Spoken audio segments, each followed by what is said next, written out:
Pô, nosso assunto aqui hoje, ele é sobre a... Pô, vamos acabar com as dúvidas de todo mundo aí, não existe ninguém aqui mais especializado e mais estudioso em cima disso aí, né, que é o nosso convidado aqui. A gente vai falar, tirar as dúvidas, né, o que legalizou, o que não legalizou, vai ser preso, não vai ser preso, né, eu acredito que tem uma boa parte aí da galera que assiste o 62 Podcast aí, mesmo outros que virão assistir, né, gosta de fumar um cannabis, vai ficar tranquilão, né? Hoje a gente tem uma outra história, o Brasil tem uma outra história, e esse cara que está aqui comigo, ele lutou para isso, né? Ele faz parte dessa história aí que está acontecendo aí, é um dos caras que mais pegou nessa área aqui em Goiânia, aqui, que mais levantou a bandeira, botou a cara a bater e leva porrada pra caramba, inclusive, né? Eu estou falando aqui do vereador Fabrício Rosa. Obrigado, irmão. Obrigado. Mais uma vez, né? Por você ter dado a moral aqui para nós aqui. Bem, obrigado, Richard. Obrigado você que está em casa. Bom demais estar aqui com vocês. Boa tarde, pessoal da técnica. Boa tarde, Isadora, Wallace. Feliz pra caramba com a decisão do STF. Eu acho que é um avanço para nossa civilização, é um avanço humanitário, é um avanço de respeito. Cada pessoa tem o direito de fazer o que quiser com o seu próprio corpo. Então o STF reconhece o nosso direito à privacidade, a autonomia do nosso desejo, o direito ao prazer, o direito à liberdade. É um avanço pequeno. A gente vai falar um pouco mais sobre isso. Mas é um avanço que tem que ser comemorado. Pelo que o Brasil já viveu, né, Fabrício? Eu acho que, na real, chegou até longe. Cara, eu não acreditava que isso ia acontecer. Até mesmo quando começou as votações e tal, eu falei, cara, isso aí não vai rolar, não vai rolar, porque foi algo meio surreal. Apesar que ainda tem muita coisa, igual você falou, tem muito ajuste para ser feito ainda, né? Mas eu acho que foi um grande passo aí, né, nessa luta aí. Eu vou falar a sua, porque no estado que eu moro, você é a pessoa que levanta essa bandeira com mais força, né, e com mais verdade, né? Então, obrigado. Tanto é que eu, vou convidar alguém para falar sobre isso aqui. Tinha que ser você, não tinha que ser outra pessoa.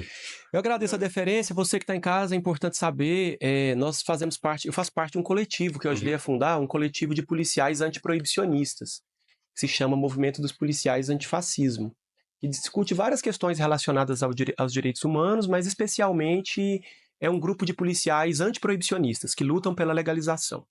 Antes desse coletivo, eu fazia parte de um outro que se chamava Law Enforcement Against Prohibition, Agentes da Lei contra a Proibição. É um coletivo de policiais que está presente em mais de 30 países do mundo que defende a legalização, porque sempre achou que a política de guerra às drogas atual é um fracasso.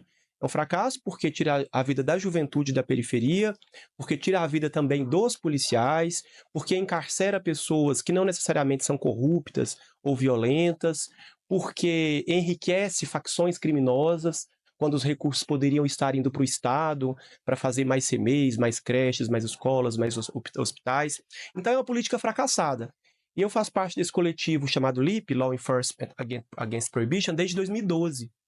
E ele me incentivou a entrar no mestrado. Aí eu entrei no mestrado em 2013 para estudar a política de guerra às drogas.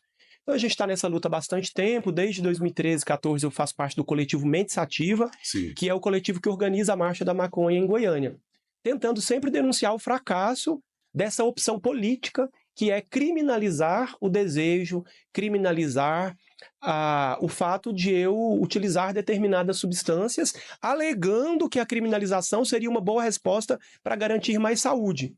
Só que é uma alegação falsa. Não tem garantia de saúde. Na verdade, os usuários têm se sentido amedrontados de procurar um psicólogo, um psiquiatra, justamente porque é crime. Então, além de não garantir saúde, tem gerado uma série de efeitos ruins, efeitos nefastos, conforme esses que eu falei. Então, sim, a gente está na luta de maneira muito orgulhosa, a gente apanha muito. Na polícia, essa pauta é uma pauta proibida, é uma pauta... Eu já respondi vários processos, nem sei quantos. Respondi vários processos devido a essa questão, mas todos foram arquivados. Eu consegui ganhar todos. E aí é uma pauta difícil, mas que a gente tem muito orgulho. Por isso a gente tem que comemorar esse tijolinho que foi colocado pelo STF. Quero trazer uma questão para você que está em casa, que muita gente tem dito assim, mas o STF não tem competência. É importante que vocês saibam que sim, as cortes de justiça, elas devem fazer justiça. E elas devem fazer justiça não a partir da cabeça do juiz. Elas têm que fazer justiça a partir da Constituição. Existe um documento que nós aprovamos lá em 88, que tem princípios muito básicos, especialmente do artigo 1º ao artigo 5º. Dignidade da pessoa humana, privacidade, liberdade, autonomia. Esses princípios, a corte tem que defender esses princípios. Então, ela vai definir os seus julgamentos a partir principalmente desses princípios. E aí ela define a partir desses princípios. Mas isso não é só no Brasil. No México, a Suprema Corte descriminalizou. Na Colômbia, a Suprema Corte descriminalizou. Nos Estados Unidos não foi a Suprema Corte, mas a Suprema Corte descriminalizou o aborto ainda nos anos 70, baseado nos princípios. Então é importante que vocês entendam que sim, o STF tem competência para tomar essa decisão. Eu acho que essa é a discussão mais básica.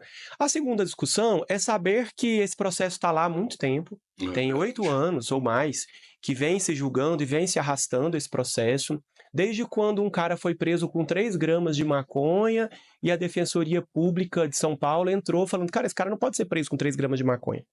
E ele falou, isso é algo que é ligado ao uso.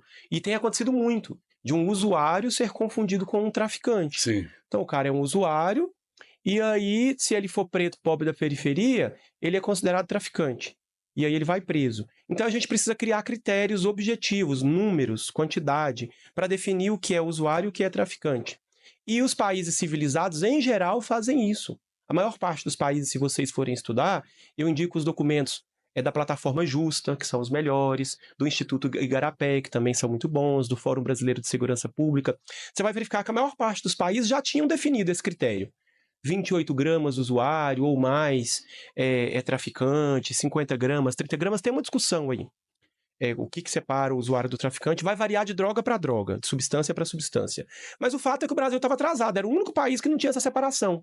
E aí isso ficava subjetivo. Então o policial, o delegado, o promotor, o juiz falava, não, você é um traficante. Mas a conduta era mais ou menos a mesma, porque no fundo, quase todo usuário, ou todo usuário acaba sendo um traficante. Porque o cara vai comprar e compra para o amigo dele. Ele vai fumar, ele passa para o amigo. O ato de passar é tráfico.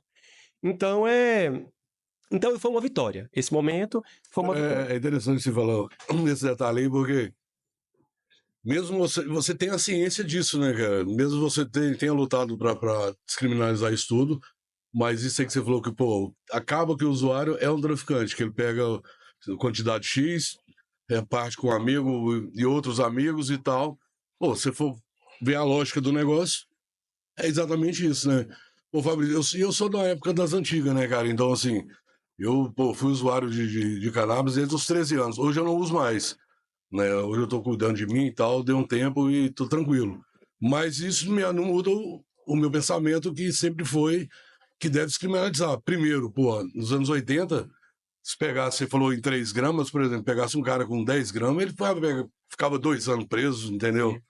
Isso acontecia normalmente, né? Entre famosos, entre não famosos e pessoas normais, né? E isso tinha que ter acabado mesmo, né, cara? Sim. Porque não justifica você jogar um cara porque ele é usuário dentro de um presídio, conviver com todo tipo de criminoso ali, que acaba saindo pior que eu quero dizer, assim, coisas que ele nem conhecia, nem tinha conhecimento, sai lá de dentro de 1 ano, 2 anos, o cara sai... Ele entra lá, sai doutorado, corrompido, né? Sim. Sai corrompido. Sai corrompido, porque eu nunca fui preso, graças a Deus, mas eu acredito que o cara ser preso, ele tem que submeter muita coisa, né, cara, quando ele tá lá dentro, porque é um outro mundo, né, velho? Não tem como você entrar puro e sair puro. Eu, pelo menos, eu acredito nisso, não sabe? Não vejo essa chance de alguém que seja preso e ele sair de lá da mesma forma, sabe? Ou então, a não ser que o cara chegue lá e vai pra uma aula de cristão, de crente e tal, porque eu sei que existe isso lá dentro, né? Mas é meio complicado, cara, pra esse negócio sem ter entendimento disso e meio que acreditar também, sabe? Que a instituição, ela vai melhorar alguém, cara. Não, com certeza não.